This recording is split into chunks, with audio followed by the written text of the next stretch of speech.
LPG gas ಸಿಗ್ತಿಲ್ಲ. ಹೀಗಾಗಿ auto ಸಂಘದವರು ಒಂದು ಕಡೆ ಪರದಾಡೋ ಪರಿಸ್ಥಿತಿ ನಿರ್ಮಾಣವಾಗಿದೆ. ದಿನದ ಕೂಲಿ ಸಹ ಸಿಗ್ತಿಲ್ಲ. ಮತ್ತೊಂದು ಕಡೆ ದರ ಏರಿಕೆ ಜಾಸ್ತಿ ಆಗಿದೆ. ಹೀಗಾಗಿ ನಾವು ಎಲೆಕ್ಟ್ರಿಕ್ ಆಟೋಗೆ ಮೊರೆ ಹೋಗ್ತಿದ್ವಿ. ಬಟ್ ಸರ್ಕಾರ ಸಬ್ಸಿಡಿ ನೀಡಬೇಕಂತ ಒಂದು ಕಡೆ ಒತ್ತಾಯ ಸಹ ಕೇಳಿದ್ವಿ. ನಮ್ಮ ಜೊತೆಗೆ ಖಾಸಗಿ ಸಾರಿಗೆ ಒಕ್ಕೂಟದ ಅಧ್ಯಕ್ಷ ನಟರಾಜ್ ಶರ್ಮಿದ್ರು ಅವ್ರನ್ನೇ ಮಾತಾಡಿಸ್ತೀನಿ. ಸರ್, ಈಗ ಆಟೋ ಚಾಲಕರಿಗೆ ತುಂಬ ಸಮಸ್ಯೆ ಆಗಿದೆ, ಗ್ಯಾಸ್ ಸಿಗ್ತಿಲ್ಲ, ಮತ್ತೊಂದು ಕಡೆ ದರ ಏರಿಕೆ ಡಬಲ್ ಆಗಿದೆ. ಎಲೆಕ್ಟ್ರಿಕ್ ಆಟೋ ತೆಗೆದುಕೊಳ್ಳಿ ಮುಂದಾಗಿದ್ದಾರೆ, ಬಟ್ ಸಬ್ಸಿಡಿ ಕೇಳ್ತಿದ್ದಾರೆ ಸರ್.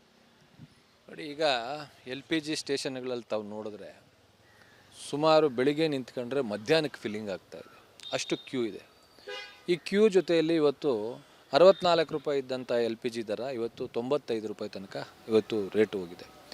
ಈ ದರ ಏನು ಸರ್ಕಾರ ಇವಾಗ LPG ದರ ಹೆಚ್ಚಾಗಿದೆ ಅಂದಿದ್ದ ಕೂಡಲೇ ಸರ್ಕಾರ ಇವಾಗ ಮೀಟ್ರ್ಗಳಲ್ಲಿ ನಾವು ಇವಾಗ ಏನು ಮೀಟ್ರ್ ಆಗ್ತಾ ಇದ್ದಾರೆ, ಮೀಟ್ರಿಂದ ಓಡಿಸಿದ ಕೂಡಲೇ ಅದಕ್ಕೆ ಮೀಟ್ರಿಗಿನ್ನ ಹೆಚ್ಚಾಗಿ ಪ್ಯಾಸೆಂಜರ್ಗಳು ಪ್ರಯಾಣಿಕರು ಕೊಡಲ್ಲ.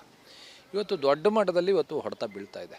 ಅದರಿಂದ ಇವತ್ತು ಖಾಸಗಿ ಸಾರಿಗೆ ಸಂಘಟನೆಗಳಲ್ಲಿರ್ತಕ್ಕಂಥ ಆಟೋ ಚಾಲಕರು ಭಾಳ ದೊಡ್ಡ ಮಟ್ಟದಲ್ಲಿ ಇವತ್ತು ಹೊಡೆತಕ್ಕೆ ಒಳಗಾಗ್ತಾ ಇದ್ದಾರೆ. ನಾವು ಸರ್ಕಾರವನ್ನು ಕೇಳ್ಕೊತೀವಿ. ನಾವು ಆಲ್ರೆಡಿ ಈಗ ಕೇಂದ್ರ ಸರ್ಕಾರಕ್ಕೆ ಕೂಡ ಪತ್ರವನ್ನು ಬರೆದಿದ್ದೀವಿ. ಈ ದಯವಿಟ್ಟು ಇದನ್ನು ರಾಜ್ಯದಲ್ಲಿ ಸರಿಯಾಗಿ ನಮಗೆ ಪೂರೈಕೆ ಆಗುವಂಥ ರೀತಿಯಲ್ಲಿ ಇದನ್ನು ಅಡ್ವೈಸರಿನ ಕೊಡಿ ರಾಜ್ಯ ಸರ್ಕಾರದ ಎಲ್ಲ ಪೆಟ್ರೋಲ್ ಸ್ಟೇಷನ್ಗೆ, ಎಸ್ಪೆಷಲಿ ಖಾಸಗಿ ಸ್ಟೇಷನ್ಗಳಿಗೆ ಅಂತ. ಸೊ ಈಗ ನಮ್ಮ ಚಾಲಕರು ಇವಾಗ ಯಾವ ರೀತಿ ಪರಿಸ್ಥಿತಿಯಲ್ಲಿ ಬಂದಿದ್ದಾರೆ ಅಂತಂದರೆ, ಮೊದಲು ಎಲೆಕ್ಟ್ರಿಕ್ ವಾಹನ ತೆಗೆದುಕೊಂಡ್ರೆ 100 ಕಿಲೋಮೀಟ್ರಿಗಿಂತ ಜಾಸ್ತಿ ಓಡೋಕ್ಕಾಗಲ್ಲ. 100 ಕಿಲೋಮೀಟ್ರ್ 150 ಕಿಲೋಮೀಟ್ರ್ ಹೇಳ್ತಾರೆ, 100 ಕಿಲೋಮೀಟ್ರ್ ಓಡುತ್ತದು, 100 ಕಿಲೋಮೀಟ್ರ್ ಅಂತ ಹೇಳ್ತಾರೆ, 80 ಕಿಲೋಮೀಟ್ರ್ ಓಡುತ್ತೆ. ಈ ರೀತಿ ಪರಿಸ್ಥಿತಿಯಲ್ಲಿದ್ದರು ಅವರಾಗೇ ಒಲವು ತೋರಿಸ್ಬೇಕಾದಂಥ ಪರಿಸ್ಥಿತಿ ಬಂದಿದೆ.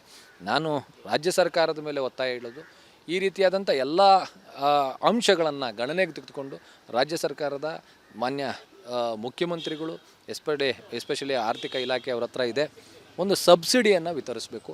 ಒಂದು ಎಲೆಕ್ಟ್ರಿಕ್ ವಾಹನಗಳಿಗೂ ಕೂಡ ಸಬ್ಸಿಡಿಯನ್ನು ಕೊಡಬೇಕು. ಏನು LPG ವಾಹನಗಳಿದೆ ಅದು ಕನ್ವರ್ಷನ್ ಮಾಡ್ಕೊಂಡ್ರೆ, ಹಿಂದೆ ಕೂಡ ನಾವು ಕನ್ವರ್ಷನ್ಗೆ ಬೇಡಿಕೆಯನ್ನು ಇಟ್ಟಿದ್ವಿ. ಅವಾಗ 80 ಕೋಟಿ ರೂಪಾಯಿ ಅನುದಾನವನ್ನು ಇಟ್ಟಿದ್ರು. ಆದರೆ ಅದು ಆಟೋಗಳು ತೊಗೊಂಡು ಎಲೆಕ್ಟ್ರಿಕ್ ಆಟೋಗಳು ಕೊಡಬೇಕು, ಕನ್ವರ್ಷನ್ ಮಾಡ್ತೀವಿ. ಆ ಕನ್ವರ್ಷನ್ಗೆ ಕೂಡ ಇವರು ಒಂದು ಸಬ್ಸಿಡಿಯನ್ನು ಕೊಡಬೇಕು ಅಂತೇಳ್ಬಿಟ್ಟು ಸರ್ಕಾರದ ಮೇಲೆ ನಾನು ಒತ್ತಾಯವನ್ನು ಹೇಳ್ತೀನಿ ಸರ್.